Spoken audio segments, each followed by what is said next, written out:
ಈ ರೆಬಲ್ಸ್ ಇಷ್ಟೆಲ್ಲ ಮಾತಾಡ್ತಾ ಇದ್ರಲ್ಲ, ಇದಕ್ಕೆ ರೇಣುಕಾಚಾರ್ಯ ಒಂದು ಕಡೆ ಕೌಂಟರ್ ಕೊಟ್ಟಿದ್ದಾರೆ.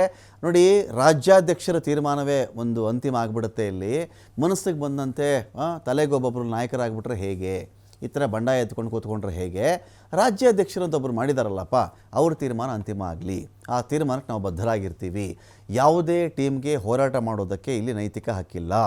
ರಾಜ್ಯಾಧ್ಯಕ್ಷರ ನೇತೃತ್ವದಲ್ಲಿಯೇ ರಾಜ್ಯದಲ್ಲಿ ಪ್ರತಿಭಟನೆ ಆಗಿದೆ, ಮುಂದಕ್ಕೂ ಅವರ ನೇತೃತ್ವದಲ್ಲಿಯೇ ಪ್ರತಿಭಟನೆಗಳು ಆಗ್ತವೆ.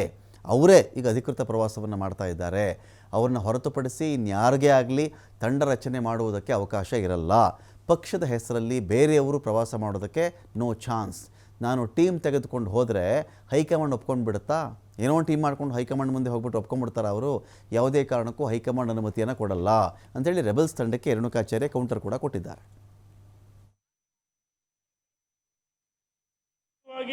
ರಾಜ್ಯದ ಅಧ್ಯಕ್ಷರು ಏನು ಅಂತಿಮವಾಗಿ ತೀರ್ಮಾನ ತಗೊಳ್ತಾರೆ, ಆ ತೀರ್ಮಾನಕ್ಕೆ ನಾವೆಲ್ಲ ಬದ್ಧರಾಗಿರ್ಬೇಕು. ಭಾರತೀಯ ಜನತಾ ಪಾರ್ಟಿ ಒಂದು ಶಿಸ್ತಿನ ಪಾರ್ಟಿ.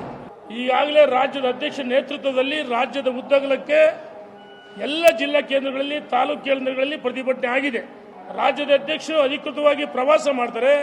ರಾಜ್ಯದ ಅಧ್ಯಕ್ಷರು ಹೊರತುಪಡಿಸಿ ಯಾವುದೇ ಪ್ರವಾಸವನ್ನು ಮಾಡೋದಕ್ಕೆ ಯಾರಿಗೆ ಪಕ್ಷದ ಹೆಸರಿನಲ್ಲಿ ಮಾಡೋಕ್ಕೆ ಅವಕಾಶನೇ ಇಲ್ಲ. ರಾಜ್ಯದ ಹಂಗೆ ನಾನು ತಂಡ ಹೋಗ್ತೀವಿ ಅಂತ ಹೇಳ್ತೀವಿ, ಹೈಕಮಾಂಡ್ ಅನುಮತಿ ಕೊಡುತ್ತಾ? ಯಾವ ಕಾರಣಕ್ಕೂ ಹೈಕಮಾಂಡ್ ಅನುಮತಿ ಕೊಡಲ್ಲ. ರಾಜ್ಯದ ಅಧ್ಯಕ್ಷ ತೀರ್ಮಾನ ಅಂತಿಮ. ರಾಜ್ಯದ ಅಧ್ಯಕ್ಷರು ರಾಜ್ಯದ ಉದ್ದಗಲಕ್ಕೆ ವಕ್ಫ್ ಆಸ್ತಿ ಅದೇನೋ ವಕ್ಫ್ ಬೋರ್ಡ್ ರದ್ದು ಮಾಡಬೇಕು. ಸರ್ಕಾರಿ ಭೂಮಿ ಇರ್ಬೋದು, ರೈತರ ಕೃಷಿ ಭೂಮಿ ಇರ್ಬೋದು, ಪರಿಶಿಷ್ಟ ಜಾತಿ ಪಂಗಡ